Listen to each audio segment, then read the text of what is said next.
Alright, let's dive into the grim possibilities. So, what if, in that fateful moment by the trident, Joffrey actually did kill Arya?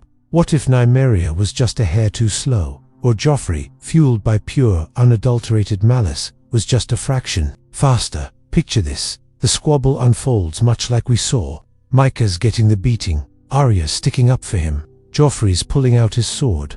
All the pieces are in place, but this time, when Joffrey snarls that he'll gut her like a fish, he actually does it.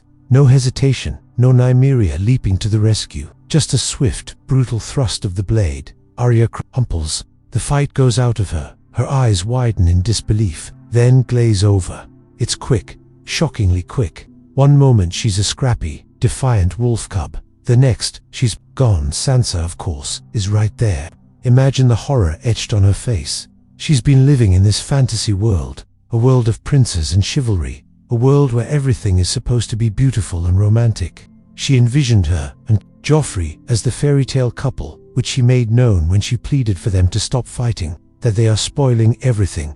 And now, right before her eyes, her Prince Charming has just brutally murdered her little sister. Sansa's world shatters completely. The wine goblet she's holding, the one Joffrey, in his twisted courtship, had given her, slips from her numb fingers, shattering on the ground. The crimson liquid spreading across the dirt is a stark, horrifying metaphor for the innocents that's just been spilled. Now, Nymeria.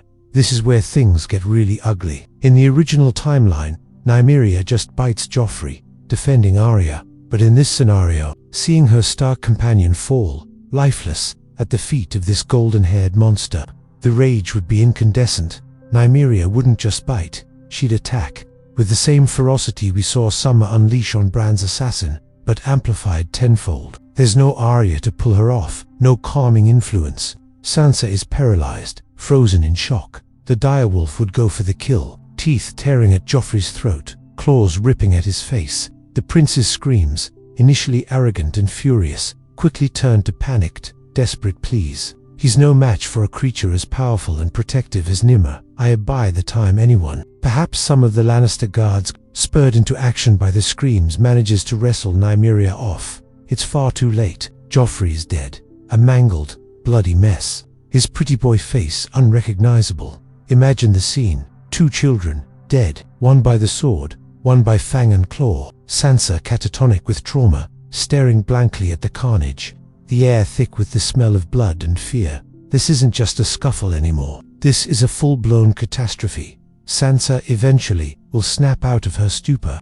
The instinct to survive, however faint, will kick in. She probably stumble away, desperately seeking help. But the image of Arya, lifeless and bloody, and Joffrey, equally butchered, will be burned into her mind forever. Now, what happens to Nymeria? In this scenario, she doesn't just run away, she's driven away. Sansa, in her grief and shock, lashes out at the only thing she can. The direwolf, covered in Joffrey's blood, becomes the target of her misplaced anger. It's not a rational reaction. Sansa's not thinking clearly. She's blaming Nymeria, in some twisted way, for what happened. In her mind, if the direwolf hadn't attacked so viciously, maybe Joffrey would still be alive. It's a child's illogical attempt to make sense of something utterly senseless. So, Sansa screams at Nymeria, throws rocks, anything to drive her away. And Nymeria, confused and distressed, but sensing the rejection, eventually flees into the woods. This isn't Arya telling her to run for her safety. It is Sansa, a blubbering girl, telling her to get away. The aftermath is even more brutal than in the original timeline. The tension in King's Landing would be unbearable. When Robert, Ned, and Cersei convened to figure out what happened, the atmosphere would be toxic. This isn't just about a spoiled prince getting scratched. 2 children are dead. The stakes are infinitely higher. Ned would be devastated. He's already carrying the weight of leaving Winterfell, leaving his family vulnerable. Now, his youngest daughter is dead, murdered by a spoiled prince. The grief would be crushing, the guilt even more so. Cersei, of course, would be incandescent with rage. Joffrey was her golden boy, the heir to the throne. Now, he's gone, ripped apart by a Stark direwolf. She would demand vengeance, blood for blood. She would, undoubtedly, try to paint Arya and the Starks as the aggressors, claiming that Arya attacked Joffrey unprovoked, and he was merely defending himself. It's the narrative that best suits her agenda, the one that absolves her precious Joffrey of all blame. But Ned, seeing Arya's body, seeing the precise and deadly nature of the stab wound, wouldn't buy it. He knows his daughter. He knows she was fierce and impulsive, but he also knows she wouldn't have initiated a deadly attack without provocation. He'd try to reason with Robert, try to explain that Joffrey was a monster, that he murdered Arya in cold blood. But Robert, torn between his grief for his supposed son and his loyalty to Ned, would be caught in the middle. The conversation would devolve into a shouting match, accusations flying, tempers flaring. The fragile peace between the Starks and the Lannisters would be shattered beyond repair. Ultimately, as in the original timeline, it would come down to Sansa. She's the only witness. Everyone would demand to know what she saw, what really happened. But this time, something would be different. The shock, the trauma, would break through Sansa's carefully constructed fantasy world.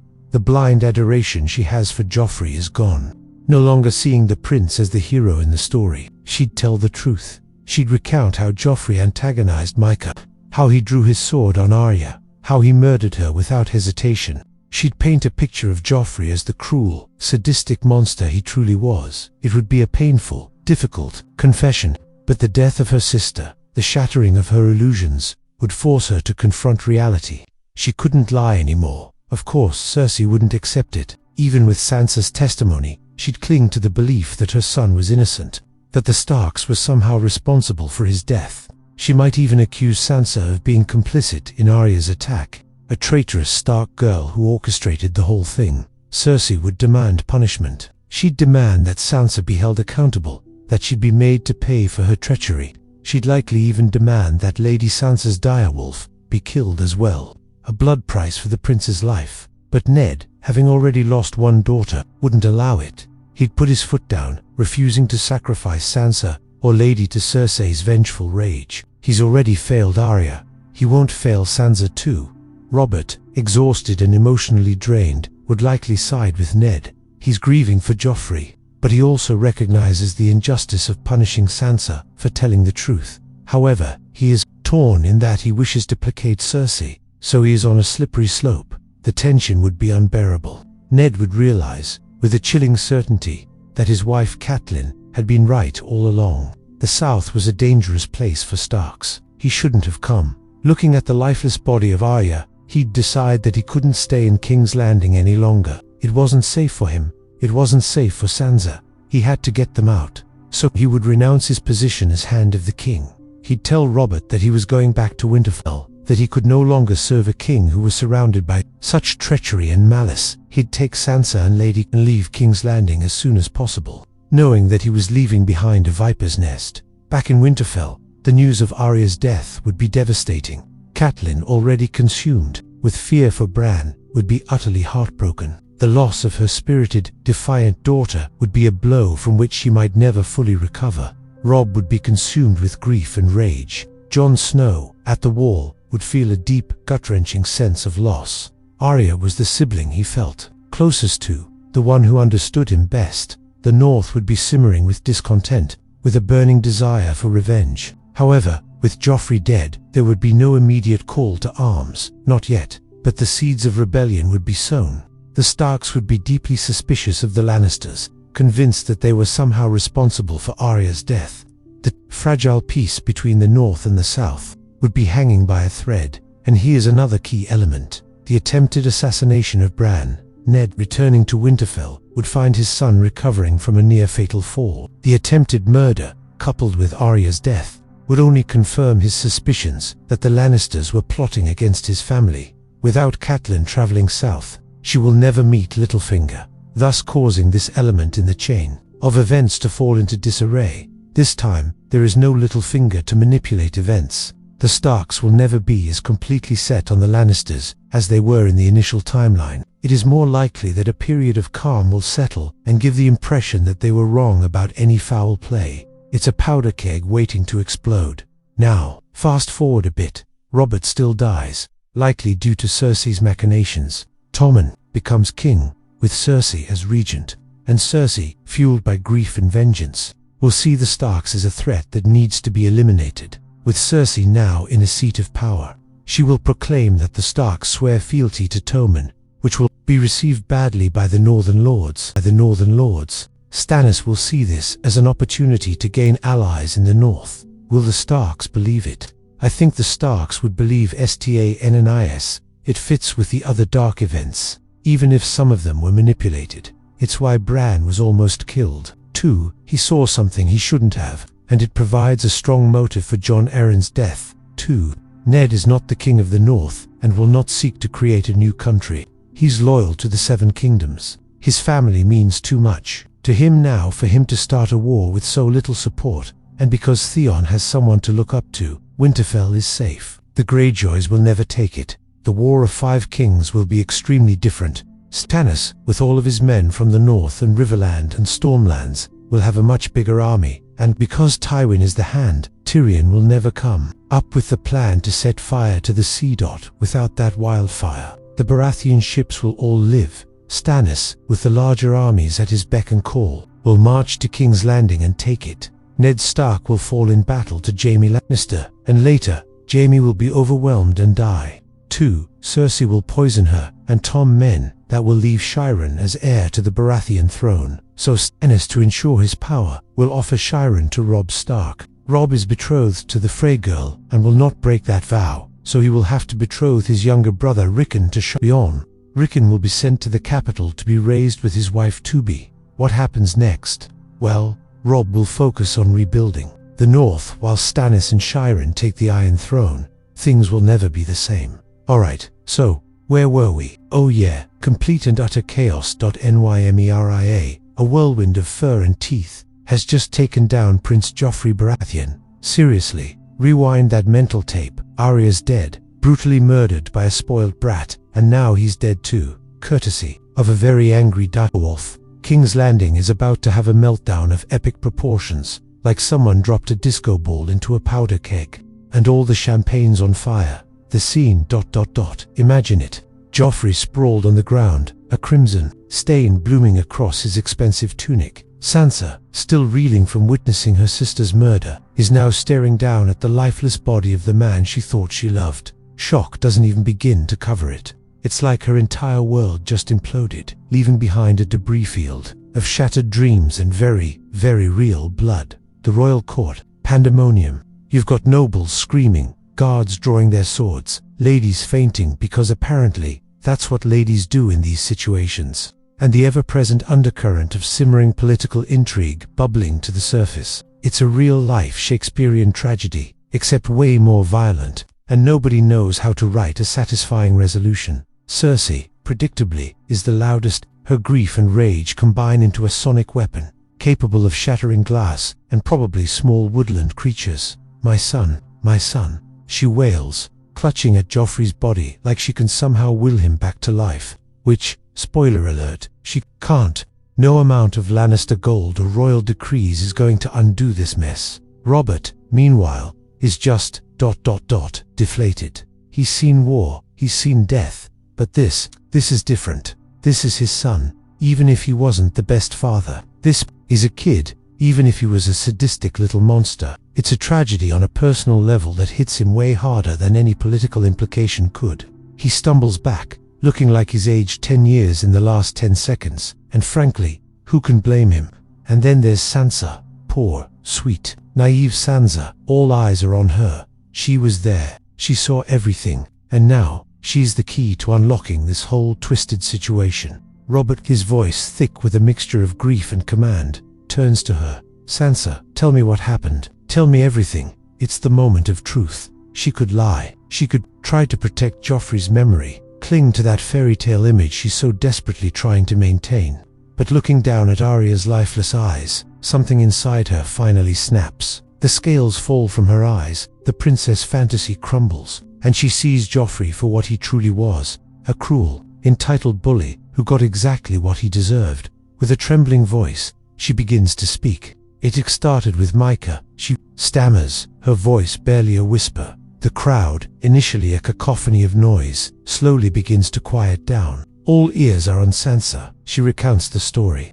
From the moment Joffrey confronted Arya and Micah by the trident, to the horrific moment he drew his sword and pinned. She can barely bring herself to say it. She describes Joffrey's escalating violence, his twisted glee, his utter lack of remorse. She tells them how Arya defended Micah. She tells them how Joffrey threatened to gut Arya like a fish. She admits, with shame, that she romanticized the prince. And then, the hardest part, he stabbed her. She chokes out, tears streaming down her face. He just stabbed her. And then Nymeria. The room is silent, save for Cersei's barely restrained sobs. The truth hangs in the air, heavy and suffocating. It's an inconvenient truth, a messy truth, a truth that shatters the carefully constructed facade of the royal court. Cersei, however, refuses to accept it. Her grief warps into pure, unadulterated rage. Lies, she screams, pointing a trembling finger at Sansa. Lies, you're protecting that beast, that wolf. My Joffrey would never enough. Robert roars, silencing her. Even in his grief, he recognizes the truth when he hears it. He may not have been a present father, but he wasn't blind. He knew Joffrey had a cruel streak. He just never imagined it would lead to this. But Cersei isn't listening. Reason is lost on her. All she sees is a Stark girl, a northerner, accusing her precious son of murder. They planned this, she shrieks, her eyes wild. They're all in on it. The Starks are traitors. They killed my son. She turns to Robert, her voice pleading, desperate. You have to avenge him, Robert. You have to. They murdered the crown prince. Justice must be served. And here we reach another turning point. Robert, torn between his grief, his sense of justice, and his long-standing friendship with Ned Stark, is faced with a choice. Does he believe Sansa? Does he acknowledge Joffrey's culpability and seek justice for Arya as well? Or does he succumb to Cersei's demands and unleash the full fury of the crown upon the Starks? The decision he makes will determine the fate of King's Landing, and possibly the entire realm. Cersei, sensing his hesitation, doubles down.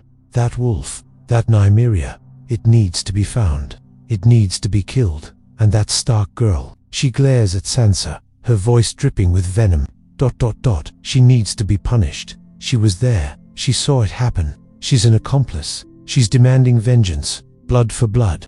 And in the twisted logic of King's Landing, it's a demand that carries a lot of weight. The court murmurs its agreement. The pressure on Robert is immense. He looks from Cersei to Sansa, from the lifeless body of Joffrey to the absent form of Arya. He sees the grief, the anger, the fear, the simmering political tensions, and the whole thing threatens to overwhelm him. He's a king, yes, but he's also a man, a father, a friend.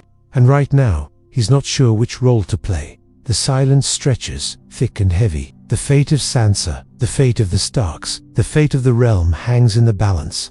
All eyes are on Robert Baratheon, waiting for his judgment. And then, finally, he speaks. Enough, he says, his voice weary but firm. There will be justice, but it will be my justice. What does that justice look like?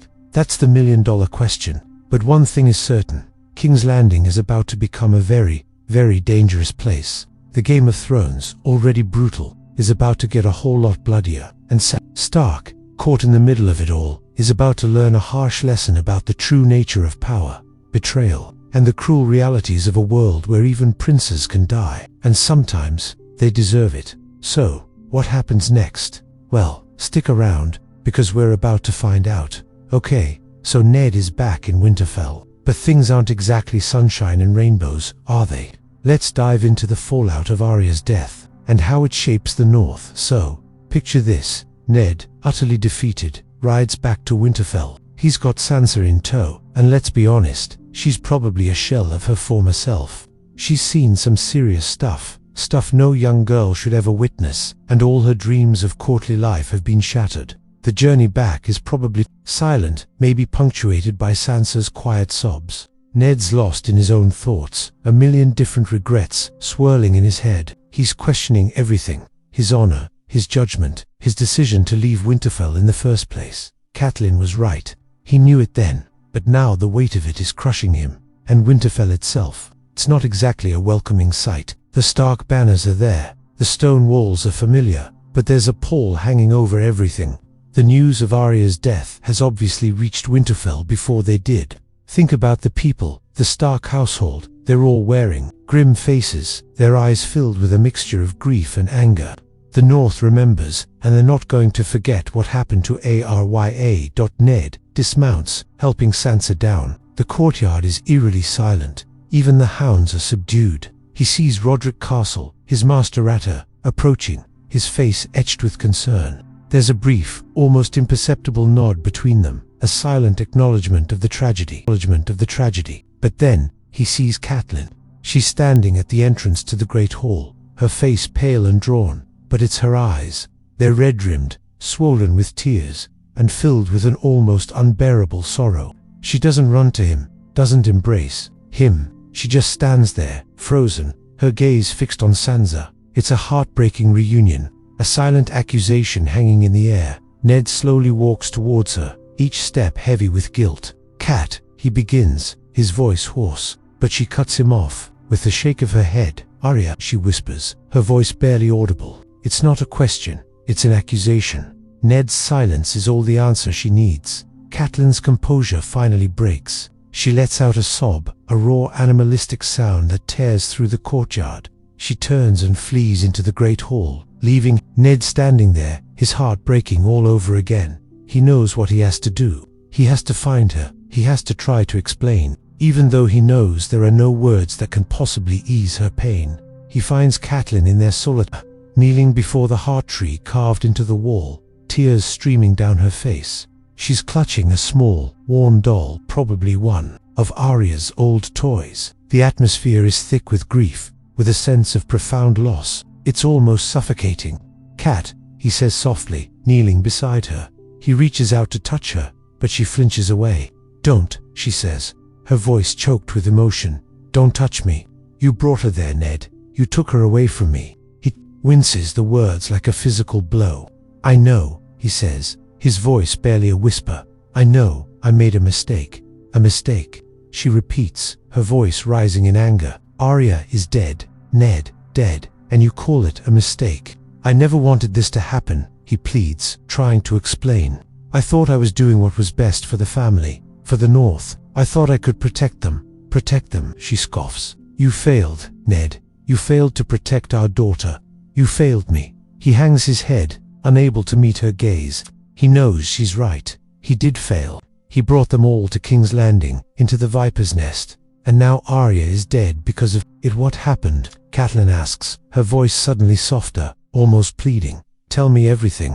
And so, he does. He tells her about Joffrey, about his cruelty, about the fight with Arya and Micah, about Nymeria's attack. He tells her about the confrontation with Robert and Cersei, about the lies and the political games. He tells her about Sansa's testimony, and the horror of seeing his own daughter forced to lie to protect a monster. As he speaks, Catelyn's grief slowly gives way to a cold, burning rage. It's a different kind of anger than she usually displays, a quiet, controlled fury that's even more terrifying.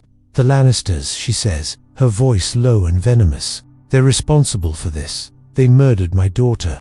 "I know," Ned says, grimly, "and they will pay for it." But even as he says the words, he knows that revenge won't bring Arya back. It won't fill the hole in their hearts. And then Catelyn drops another bombshell. "Bran," she says, her voice filled with worry. "There was an attempt on his life."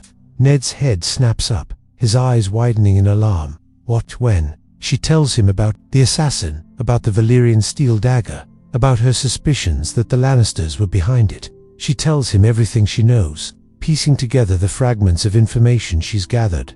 Ned listens intently, his mind racing. He's already grappling with the guilt and grief over Arya's death. And now he has to deal with the threat to Bran's life as well. He's starting to see a pattern, a web of intrigue and treachery that stretches from King's Landing to Winterfell. "Bran is safe now," Catelyn assures him, "but we can't be sure who sent the assassin, or if they'll try again." The weight of responsibility settles heavily on Ned's shoulders. He's lost one daughter, and he almost lost a son. He can't let anything else happen to his family. He has to protect them, no matter the cost. He pulls Catelyn into his arms, holding her tightly. This time, she doesn't resist. She clings to him, seeking comfort and reassurance.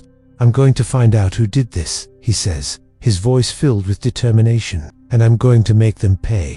But even as he vows revenge, a seed of doubt begins to sprout in his mind. He knows that going after the Lannisters could mean war, could mean even more bloodshed, but he can't stand by and do nothing. He has to protect his family, even if it means risking everything. The next few days are a blur of activity. Ned throws himself into his duties as Lord of Winterfell, trying to keep his mind occupied. He meets with his bannermen, reviewing the defenses of the north and assessing the mood of the people. There's a simmering anger among the northerners, a desire for vengeance against the Lannisters, but Ned knows that he has to be cautious. He can't afford to act rashly, to plunge the north into a war that they're not prepared for. He also spends time with Sansa, trying to help her cope with the trauma she's experienced. He listens patiently to her stories, offering her comfort and support. He tries to reassure her that she's safe now, that he won't let anything happen to her. But he knows that the scars of what she's witnessed will stay with her forever. He tries to teach her how to be strong, how to protect herself, how to navigate the treacherous world of politics. And then there's Bran. Ned spends hours by his bedside, watching over him, making sure he's safe. He reads to him, tells him stories of the North, of the old gods. He tries to keep his spirits up, to encourage him to fight, to never give up hope. But he can see the fear in Bran's eyes, the uncertainty about his future. The fall has changed him, broken him in ways that Ned can't fully comprehend. As the days turn into weeks, Ned's disillusionment with the South deepens. He sees the corruption, the treachery, the political games that led to Arya's death, and the attempt on Bran's life. He realizes that he can no longer trust anyone in King's Landing, that he can't rely on Robert to protect his family. He comes to a decision. He can't stay in Winterfell. He has to find out who sent the assassin after Bran, and he has to bring them to justice. But he can't do it alone.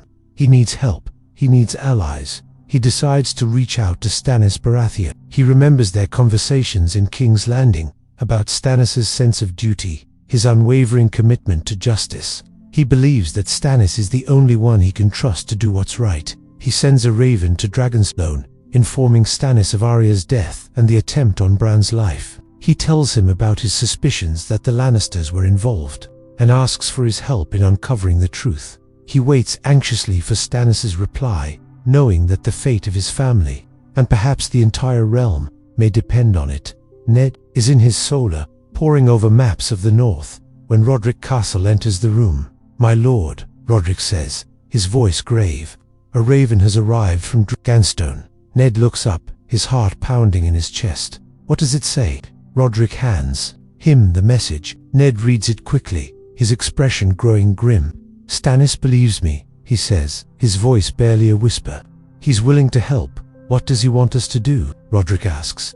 Ned sighs, running a hand through his hair. "He wants us to gather our forces, to prepare for war. He believes that the Lannisters are planning to seize the throne, and he's determined to stop them."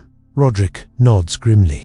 "Then we'll do it," he says, his voice filled with determination. "The North will stand with Stannis." Ned looks out the window, at the snow-covered landscape of Winterfell. He knows that war is coming, that the realm is about to be plunged into chaos. But he also knows that he has no choice. He has to protect his family. He has to fight for what's right. "The North remembers," he says, his voice ringing with defiance, "and we will not be silenced."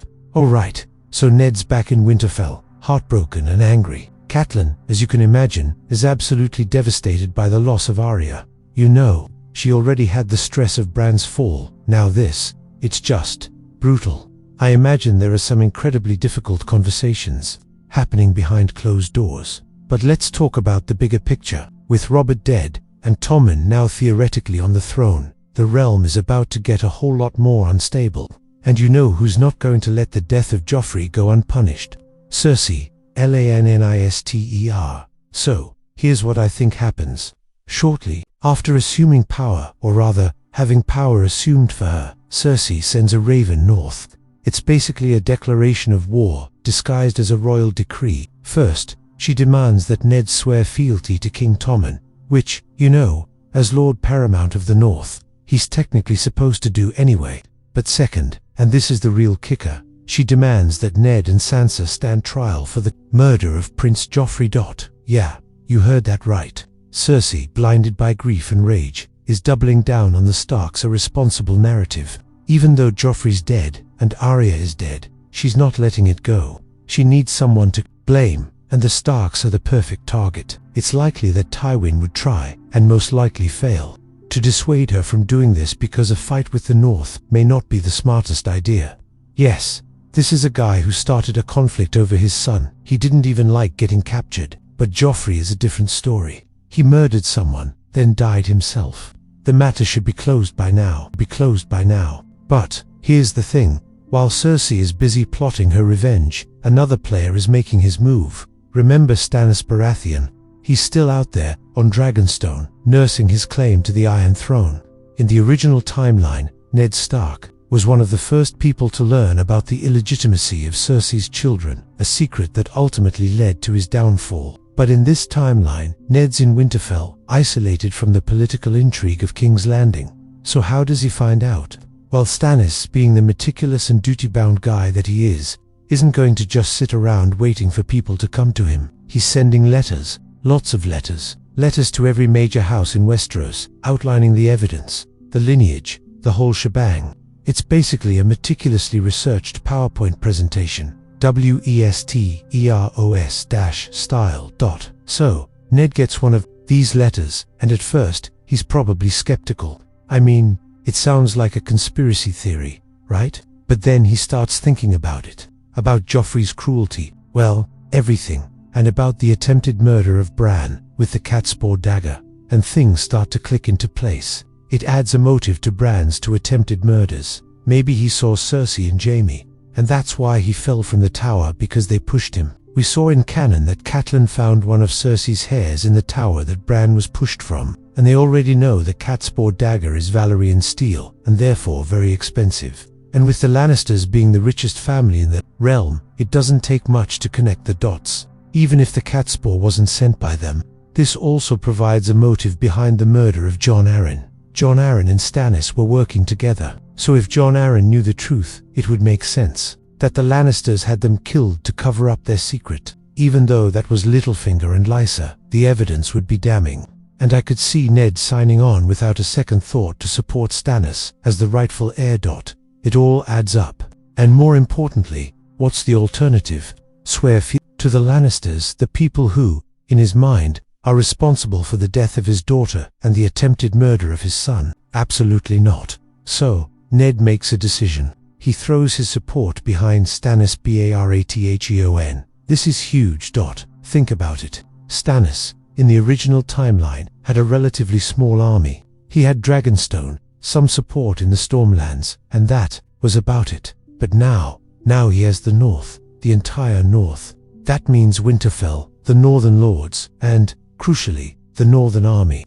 That's a massive boost to his forces, and the implications are even bigger. With Ned siding with Stannis, the War of the Five Kings, or whatever we're calling it in this timeline, is about to look very, very different. This would be a pretty big change, since knowing Ned and his character, if he's alive during the War of the Five Kings, there is no instance where I see him reasonably becoming the king in the North, like Robb did, and pushing for independence. What about Robb? Well, he's now the Lord of Winterfell, Warden of the North, and, crucially, he's following his father's lead.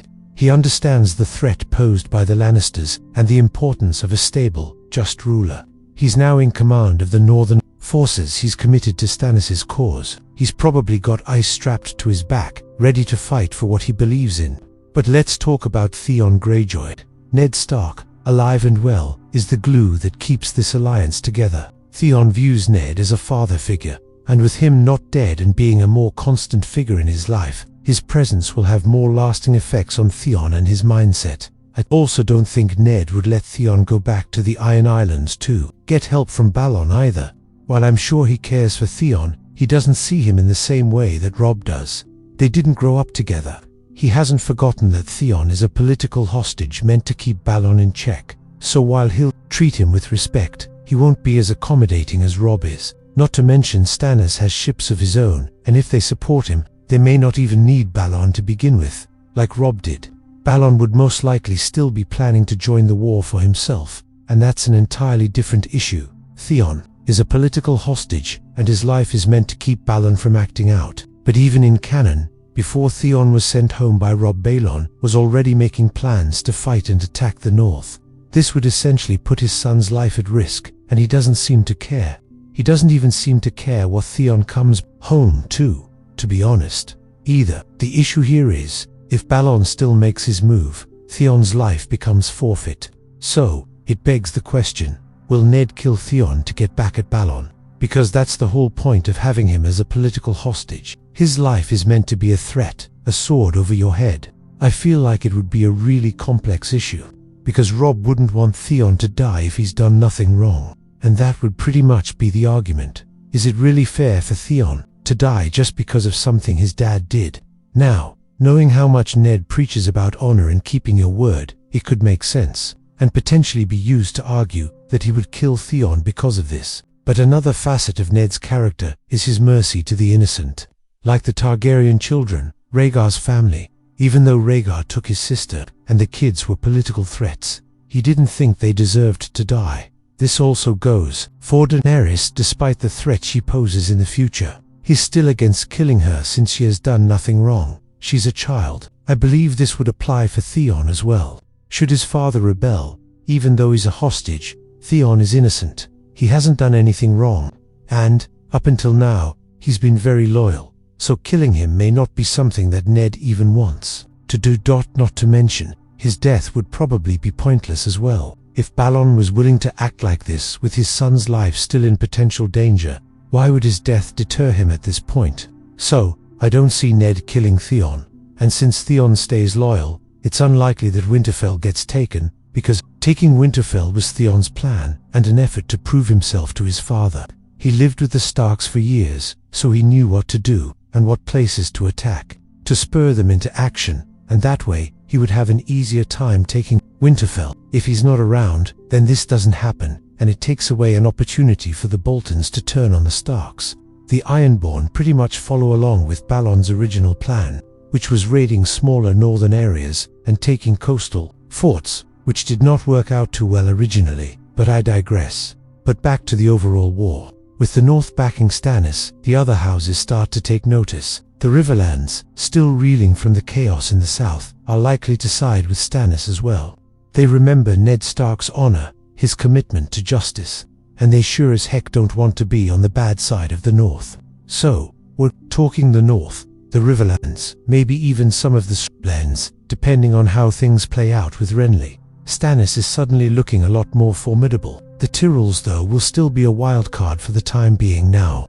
It's important to remember that this isn't going to be a walk in the park for Stannis. The Lannisters still control the Iron Throne, the Reach, and the Westerlands. They have wealth, manpower, and experienced commanders, and there's still the small matter of Renly Baratheon, who's declared himself king in the south.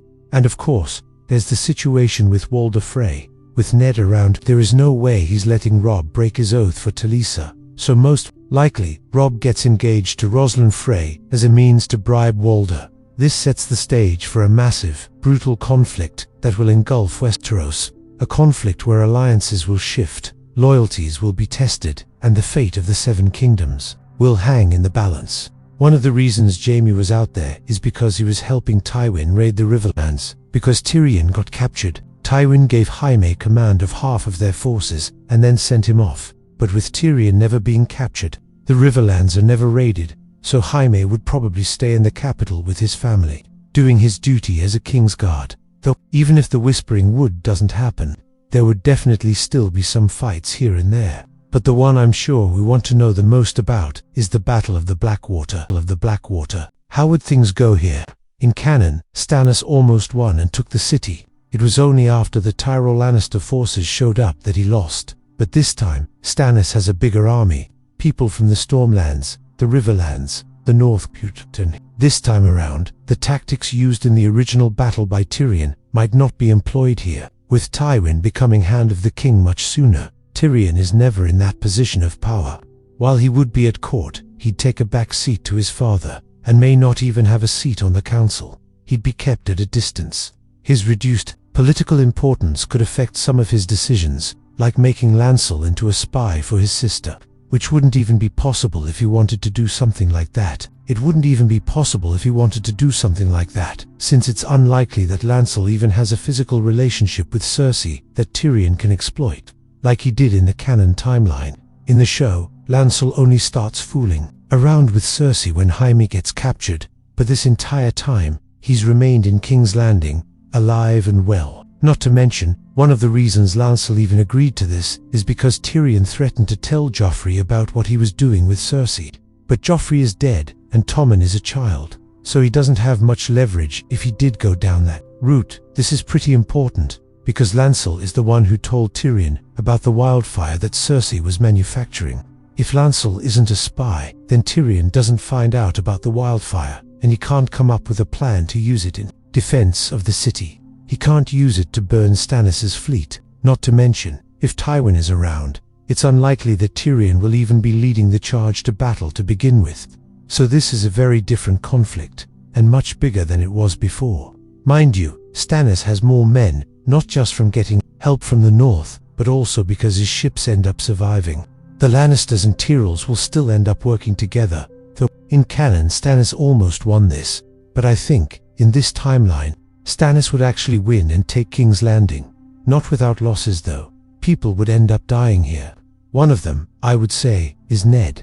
As they take the castle, Ned would end up confronting Jaime, and Jaime would end up killing Ned. But Jaime will also end up dying later on in the conflict. I imagine that Jaime is going to rush and try to kill Stannis, but ultimately, he's going to get overwhelmed and killed before he can. This makes sense to me, because this is literally how he got caught in the Whispering Wood by Robb. He basically made a mad dash for Robb so he could kill him and end the war, but eventually, he got overwhelmed by people getting in his way and got captured. So Jaime, having a latish effort to save his family in one move, is totally in line with his character. But either way, I think this marks the end of the Lannisters, at least the main line of them, since Tywin has brothers, and he has cousins who could probably take up the mantle. Tywin would be dead, Jaime would be dead, Cersei and her children would be dead as well. But not because any of Stannis' people killed them. If you remember, in canon, Cersei was prepared to drink poison, along with her son Tommen, so they could avoid being captured. This would definitely happen here as well, but Tywin isn't here to save them and stop it from happening. So, gets the Iron Throne and wins the War of the Five Kings, which might have a different name in this history. This could be a bit of an issue though, because Stannis has had a change in religion, that being Lala, the Lord of Light, and Melisandre would still be a prominent presence in his life. With them winning the Battle of the Blackwater, it'll just feed into her beliefs and her prophecies, which will be extended to so there may be some discontent among the followers of the Faith of the Seven. But that's a different topic for now. I believe what happens next is Robb becomes the new Lord of Winterfell and Warden of the North, taking up Ice, the ancestral Valyrian steel sword of House Stark. And on top of that, I think Stannis offers Robb a marriage pact, for a couple reasons. One, because Robb's father fought and died for him, and you got to reward the people who fought for you. Two, a Stark-Baratheon marriage was promised a long time ago. Without Stannis goes on about duty and whatnot, I could see him trying to make good on this, especially with how much the Starks have gotten screwed over. Both marriages, Lyanna and Robert Sansa and Joffrey, ended in death, and therefore went unfulfilled. One of them technically wasn't even legitimate, since Joffrey was a bastard. So I could see Stannis trying to make amends in some way, but he's not just doing is to reward the Starks, or the kindness of his own heart. This marriage pact offers a way to keep the North in line, now that Ned is dead, and the war is done, and because Stannis also needs heirs. Let me explain. As of right now, he and his only daughter Shiren seem to be the only remaining true-born Baratheons, with Robert and Renly dead, and Stannis has yet to sire a son of his own. So, the plan is similar to what Tywin did in canon when it came to Tyrion and Sansa. With Sansa being the last Stark around, she had a claim to Winterfell. If she had children with Tyrion, even if they bore the name Lannister, they would have Stark blood, and therefore a claim to Winterfell and the North through their mother. It's through this future marriage to Shiren that he hopes to extend the Baratheon line. Now, to be fair, these kids would be born Starks, but Stannis could always just change their names or make the marriage matrilineal to avoid all the complicated steps. That being said, who is Shiren going to get betrothed to? Well, it's not going to be Robb, since I already said earlier in the video he's going to be marrying Rosalind Frey, and he won't be breaking that oath. Not to mention, it wouldn't be good for the Lord of Winterfell to get into a matrilineal marriage. The most obvious choice is one of Robb's brothers. It probably won't be Bran because he can't use his legs anymore. The most likely option is that Rickon gets betrothed to Princess Shireen and sent to King's Landing with Stannis. Now his character can have some actual importance to the story from here, though the Starks would go back to Winterfell and most likely clean up the Ironborn with help from Stannis, should they have the numbers. Balon would end up being killed, and it's likely that Theon takes over as Lord of the Iron Islands. But that might be an issue if Euron comes back. Then another big issue is Daenerys, and she'll be coming back at some point. And I don't see any room for compromises between her and Stannis, even with the dragons. Then there are the White Walkers, which would always be a looming threat. There is a lot that could happen here, to be certain, but this is what I managed to think up so far. Alright, so Stannis wins. He actually wins the war. Now, this isn't your typical fairy tale ending. It's Game of Thrones, remember. We're talking about a victory bought with blood and shrouded in the grim reality of political maneuvering. Think less happily ever after, more cautiously optimistic with a healthy dose of impending doom. So, the dust settles on King's Landing, or rather, what's left of it.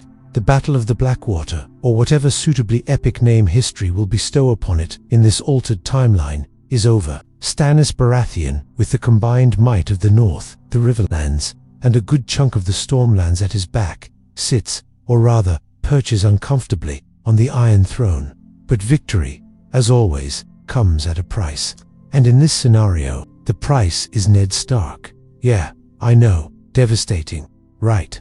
But think about it narratively. Ned's presence, his unwavering morality, his Nedness, would be a constant thorn in Stannis' side. He'd be the voice of reason, the conscience, the guy constantly reminding Stannis about oaths and justice and all that good stuff. Stannis, let's be honest, doesn't do conscience. So, how does Ned bite the dust? Well, it's not some grand, orchestrated betrayal. It's messy, it's chaotic, it's in the thick of the fighting during the assault on the Red Keep.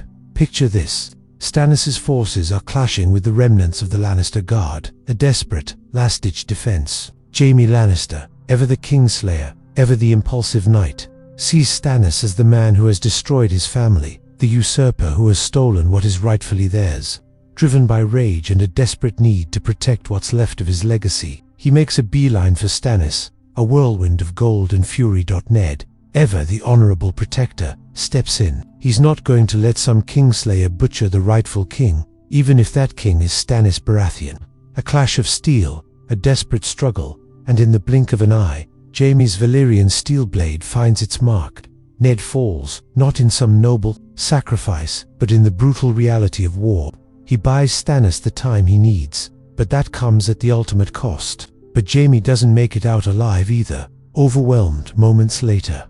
Now, Ned's death throws a wrench into everything. Robb Stark is now the Lord of Winterfell and Warden of the North. He is still young, and dealing with grief of his recently deceased sister, the near assassination of his brother, the political chaos of a realm at war, and now the sudden death of his father in this battle. Stannis owes the Starks a huge debt. He knows that without the North, he'd still be licking his wounds on Dragonstone, or worse, decorating the walls of King's Landing as Joffrey's latest trophy. So, he needs to solidify the alliance. He needs to ensure the North remains loyal, even with Ned gone. And what's the best way to do that in the world of Westeros? A marriage, of course. A good, old-fashioned, politically motivated union. Enter Shireen Baratheon, Stannis' only child, a sweet, intelligent girl, bearing the scars of grayscale that disfigure half her face. While a good person, Shireen is an oddity in the world of Westeros, more likely found reading a book than practicing her needle. In a world obsessed with appearances, she is often pitied because of the disfigurement of her face. Stannis, despite his gruff exterior, loves his daughter deeply. She is a reminder of everything that he fights for, the future of his house. He proposes a marriage pact, Shireen Baratheon, to one of the Stark children. This is a masterstroke of political genius. It binds the North to the Baratheon dynasty in blood. It gives the Starks a direct stake in the future of the realm. It shows the realm that Stannis values the Starks. This also presents a unique opportunity. For Robb, it could set the foundations for lasting peace. Now, who gets hitched to Shireen? Well, Robb is already betrothed to Rosalind Frey to keep Walder Frey in line. He won't be breaking his oath, not with Ned's memory hanging over his head. Sansa is out of the picture. She's had enough trauma, and Stannis, despite his flaws, wouldn't force a marriage on her after what she's been through. Bran... Well, Bran is currently preoccupied with becoming a tree wizard. Arya is dead. That leaves Rickon Stark. The youngest of the Stark children is still just a boy. He is wild, untamed, and still grieving for his family. He is also, technically, the heir to Winterfell after Robb and Bran. Now, this is where things get tricky. Marrying Rickon to Shiren is a long-term play. It secures the future, but it doesn't offer immediate benefits. Rickon is still a child. It will be years before they can produce an heir. But the advantage is Rickon won't know any different. He won't be tied to some other promise or betrothal. He would likely be raised to respect and eventually love Shireen. So, a deal is struck. Rickon Stark is betrothed to Shiren Baratheon. He is sent to King's Landing to be raised alongside her, to learn about courtly life, to become a proper Baratheon prince. This pulls Rickon away from the potential dangers and influences of the North, allowing Stannis to better control his upbringing and loyalty. He becomes Stannis' ward. The North, for now, is secure. But the realm is anything but Stannis sits on the Iron Throne, but his reign is far from stable. He is surrounded by enemies, both old and new. First, there's the Iron Islands. Balon Greyjoy, ever the opportunist, sees the chaos in King's Landing as a chance to strike. With the Lannisters weakened and the realm divided, he launches his own rebellion, raiding the coasts of the North and the Riverlands. This reignites the conflict, diverting resources and attention away from Stannis' efforts to rebuild the realm. Theon remains loyal, but his family does not. How will Theon manage to balance his upbringing with the Starks, his forced loyalty to Stannis, and his blood relation to a family of raiders and pillagers? Then, there's Daenerys Targaryen. Across the Narrow Sea, the Mother of Dragons is gathering strength, building an army, and hatching dragons. She is the last of her line, the rightful heir to the Iron Throne in the eyes of many. Stannis knows that it's only a matter of time before she sets sail for Westeros, bringing fire and blood with her. How will Stannis, with his rigid sense of justice and duty, reconcile with a ruler who comes with 3 dragons? How will the small folk accept another Targaryen ruler after the Mad King? What will Theon make of the family that Robert rebelled against? And looming over everything, like a shadow in the north, are the White Walkers. The ancient enemy, the force of ice and death, is stirring beyond the wall. The long night is coming, and the petty squabbles for power in the south will seem insignificant when the dead rise and threaten to engulf the world. The death of Arya goes unavenged. Her skills in the shadows might have prevented much pain for the north and for the realm. Stannis faces a triple threat: rebellion in the Iron Islands, invasion from Daenerys, and annihilation by the White Walkers. How will he, with his limited resources, his unwavering stubbornness, and his reliance on the Red Woman's prophecies, navigate these treacherous waters? The Baratheon Stark dynasty is forged in blood and solidified by marriage, but it stands on shaky ground. The game is far from over. In fact, it's just getting started, and Theon is caught in the middle. The North is at war with the Iron Islands, but how will Theon react if Stannis seeks to commit genocide of the Ironborn, to purge the world of their evil? Is Theon's loyalty to his true family, or his adopted one? And that's where we leave it. Stannis on the Iron Throne, Rickon heading south, the Iron Islands rebelling, Daenerys gathering her forces, and the White Walkers looming. The future is uncertain, the stakes are higher than ever, and the Game of Thrones continues. It will be interesting to see how Rickon will develop, and whether or not he takes more after the Stark side of his family, or the Baratheon side. Only time will tell.